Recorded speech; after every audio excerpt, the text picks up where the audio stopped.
It's 6:08. No, 8:08. Wow. Definitely my first day back, don't you reckon there, Matt Dickerson?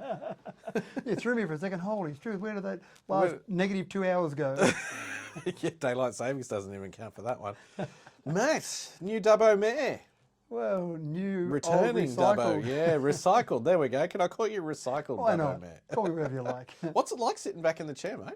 It's interesting. It's a bit like riding a bike. You mightn't have done it for a while, and as soon as I sat back in the chair at the council meeting where I was officially elected as mayor, it felt natural again. I had to run through and finish off the agenda. It felt quite normal.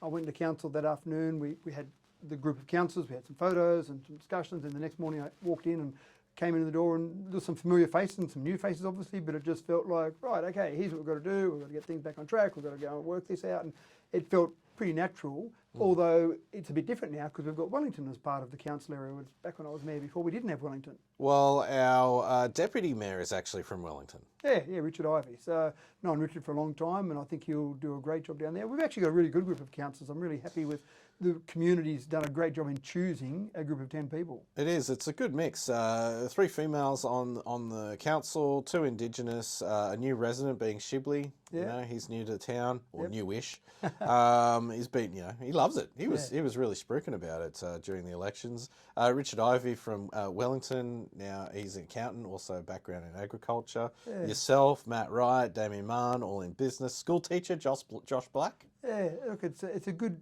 cross-section, I think, from the community. And that's ultimately what you want in any representative group.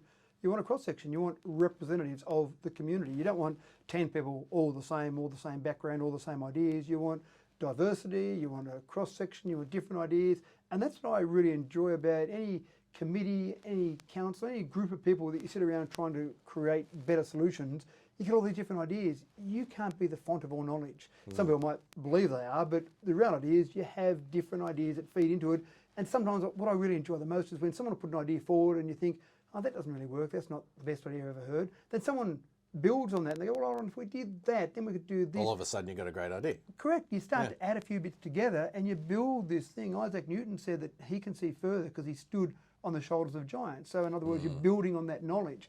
And that's what works really well in a committee where everyone feels like they can have a say. Well, it seems that for the extraordinary meeting where, the mayor, the deputy mayor, and have the committees formed yet? No, the committees have been formed, but we haven't elected the chairs of those yet. So it just seemed like it went rather smooth. It wasn't this long thing. Didn't seem like there was many arguments or even any from what I could see. So it seems very smooth from the outside looking in. What's the feel of the chamber when you're in there? Like, what was it like, the team all coming together for the first time? How did it feel? Well, it was a new team together, exactly right. It was almost introducing yourself to each other. I mean, most people knew each other vaguely, but there's a lot more that we'll have to learn about each other, I'm sure, as time goes on. Yeah. And so it was exactly like that. It was exactly like you'd just been picked in a new representative cricket team and you've all come together and go, hi, Dan, is it? Oh, how you going, Dan? My name's Matthew. So a little bit like that, and just getting to know each other a little bit. And that first meeting, you would hope there's not too much argument at the first meeting, but we'll have disagreements as time goes on, but it's the way you do it, and that's the critical thing. You can have different ideas, different opinions, as long as you talk about the idea, not the person, not, Dan, that's the stupidest idea I've ever heard, therefore you must be stupid. It's, Dan, I'm not sure that's the best idea. Here's another idea. What about this one? And it's all in the way you bring it forward and have that discussion. If we can maintain that, I think we'll have a really good group of councillors. Well, speaking of the councillors, what do you think the first challenge is for the councillors as the year kicks off? No doubt in my mind whatsoever, there has been an erosion of confidence from the community in council. And that's been for a whole range of factors. But the bottom line is, for councillors, that's the number one challenge. We need to restore confidence, we need to restore trust. And you can't do that in 5 seconds. You can lose trust in 5 seconds. You can't restore trust in 5 seconds. So the community will be looking at the group of councillors and they'll be looking at how they go about the discussions, as you talked about already, how they bring forward ideas, how they talk to the media, how they get out amongst the community and really be open and transparent and honest in all those discussions. People aren't going to like every decision the council makes. No. And the critical thing from my perspective is what I used to find when I was mayor before. If I'd have a discussion with someone and they'd say, I don't agree with you, Matthew, but I understand why council's made that decision. So- and to me, that was a critical thing. So do you think it's how the discussions are going rather than the decisions that are made at this stage? It's Obviously- to bring that confidence back. Yeah, obviously you want the best possible decisions, but in a political environment, you're going to have people who like decisions and people who don't like decisions. But it's whether or not they understand the process and understand why you've made the decisions. That's the important part. And that really is just through those open, transparent communications and really making sure we do communicate with the community much better. And I think that's been lacking a little bit, that open communication with the community. So that's the number one challenge, in my opinion, for this group of councillors, is to restore confidence. And it takes a while to restore confidence. So I'm not going to be able to talk to you next week and say, hey, Dan, that job's done now, let's move on to the next job. We're not going to be able to achieve great things at council, great things for the community, if there's no confidence in council. So that's got to be the number one priority.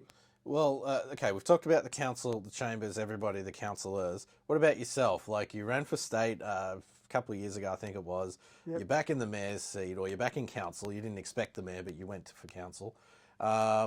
Why do you like representing Dubbo so much, or the people? Yeah, well, look, ask my wife that, will you? Because she just convinced I'm crazy. That's the general idea. But there is certainly a feeling. I think I grew up in an environment, in a family environment, where you did things for people. So my dad used to always volunteer to help out. He used to be the president of the Greyhound Club for many years. He was always doing things for other people. My mum was the same. If it was something at school, the P&C committee, or just doing something where it might be cooking things for school, mum would be always doing things. So when you grow up in an environment where you just say, wow, gee, I'm lucky, I've got a roof over my head and food on the table, how can I help other people? It just became ingrained in my psyche, I suppose. And so it's just that thing. If you think you can do something to help, I had no plans ever growing up to be a councillor or be mayor. If someone would have said to me at school, hey, you're going to be mayor one day, I would have laughed and sort of like, oh, I don't think so. I've got other things I want to go and do with my life.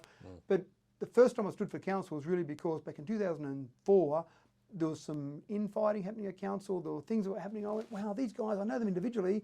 They just don't seem to be gelling. What can I do about it? And I thought I could sit back and complain about it or try and be part of the solution. And I thought, well, I'm better off trying to be part of the solution. And it was a bit the same this time. I thought, hopefully I can be part of the solution. Well, you're the whipping boy now, so get ready for that. We'll catch up with you every couple of weeks and see how things are going. Yeah, it'd be good. See how that confidence is going in council, or other ways. I mean, it feels pretty good. It feels like a great mix. You know, Vicky Etheridge is back in there as well with experience. You know, Jess Goff as well from Wellington. So really good mix there. And look, I wish you all the best. And you and all the councils. Thank you. And again, I'm happy to chat to you every couple of weeks or any time you want to talk. But it doesn't matter what question you want to ask. We're there, and as best I can, I'll answer every possible question you're going to throw at me. Good on you, mate. Thanks, Dan. We got Joel Corey now as we continue with Dubbo's Best Music here on Zebreki.